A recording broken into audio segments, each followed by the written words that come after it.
Okay, this week's Parsha is Chayei Sara, and the Parsha opens up Vayu Chayei Sara mea shana ve'esim shana ve'sheva shnim shnei Chayei Sara. And some Svarim often ask the question, it's called Chayei Sara, yet the Parsha opens up with the death of Sarah.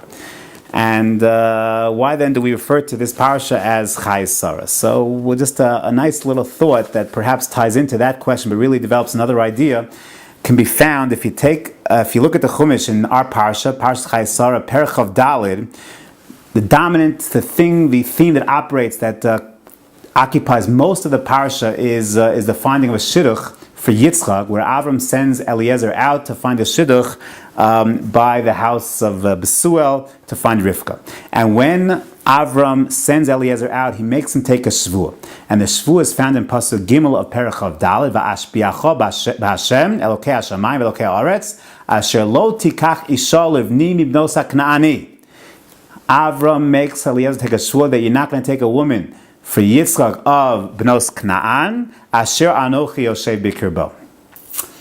Because in a place, Asher Anochi, not from Bnos Kna'an, Asher Anochi Yoshev Bikirbo, that I live in this place of Bnos Kna'an. So the question is, what was so terrible about Bnos Kna'an, and why is it that Eliezer could not take a wife from Bnos Kna'an? So the answer is not so clear. The Kli Yakar suggests, if the idea is, well, all these women in Canaan, all these Bnei Canaan were all Avdei Avodah Zarah, well, going to the house of Lavan, going to the house of Besuel is not going to help too much, because they were Avdei Avodah there as well. They were Avdei Avodah Zarah there as well. So, Halalu Avdei Avodah Zarah, v'Halalu Avdei Avodah Zarah. What benefit is it that when we go to Haran, that we're going to solve our problem? There we have the same problem, Avdei Avodah Zarah.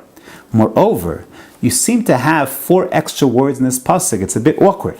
The Torah tells us, he takes a shvuah, asher lo tikach isha livni mibnos haknani. Don't take a girl from Canaan.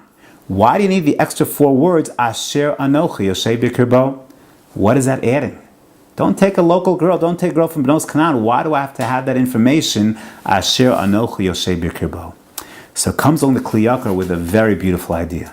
He says, you're right, the first question, halolu ovdei avodah zarah v'halolu ovdei avodah zarah. Wherever you're going to take a girl, she was going to have to undergo a tshuva process, a process of reformation, where all her old practices, her idol worshipping, was going to have to be undone, and she was going to have to follow a new derech, a derech of Avraham Avinu, of Yitzchak, and join this great household. She was going to have to become a balas tshuva to change. The question was, where was it going to be easier to change? Avram was living with Yitzchak in Eretz Yisrael. They were going to stay in Eretz Yisrael.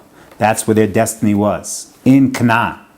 To take a local girl from down the block, from down the street, from the next neighborhood, and say, you're going to marry Yitzchak, and we're going to have to undergo a reformation.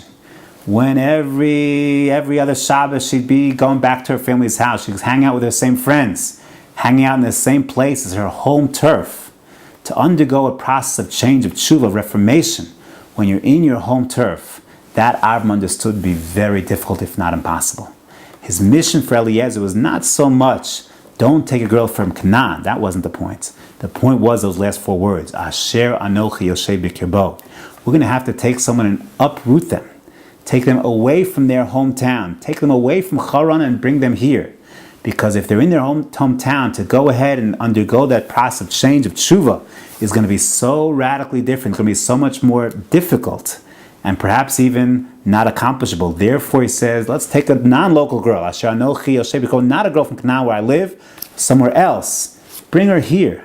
Take her away a little bit from her family, from her friends, from her childhood friends, and now we can show her a new way of life, a radically new way of life, and then she can begin this process of transformation. Then she can really truly join the family of Avram, the family of Yitzchak. Then she can go ahead and accomplish that goal.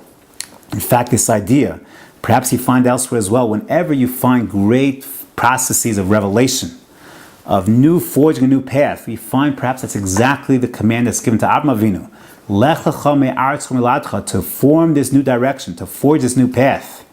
So you can't do it in your hometown. You can't do it in front of the old friends and family. You have to step away, and then you can go ahead and form that new path. Perhaps even on a national level. Bnei Yisrael as a nation has to receive the Torah in Sinai, away from society, away from other cultures, in the desert, and then they can forge that new identity, that new path. The need to go ahead and break away a little bit. This perhaps was, again, the Chayei Sara. This is what Sarah understood so well. Sarah understood when sending Yishmael away from Yitzchak. And Avram wasn't so excited about it. But Sarah demands, takes a stand. We have to send Yishmael away. Yitzchak has to be away from certain influences to become Yitzchak. This truly is the Chayei Sara. This is what Sarah represented. Understanding when the doors could be open, when the doors had to be closed. This was what Chayei Sara was all about. I teach in Eretz Yisrael here in yeshivas, and we find this process a lot. That why is it that when boys, girls come to Eretz Yisrael, very often they undergo a true, real growth, sincere growth in their Yiddishkeit, in their avodas Hashem, which they did not necessarily achieve in their younger years. So perhaps that's a piece of it. A piece of the puzzle is the ability to step back a little bit, to step away from family and friends, to look at things fresh, to look at things anew. This is the message that Rivka teaches us. This is the message that we learn from Avram. That Shvua, Asher Anochi Yasher B'Kirbo. Sometimes we take a step away, and that allows us, facilitates our achieving tremendous growth. Then when we come back to family and friends, we can impart of that growth and give over to others.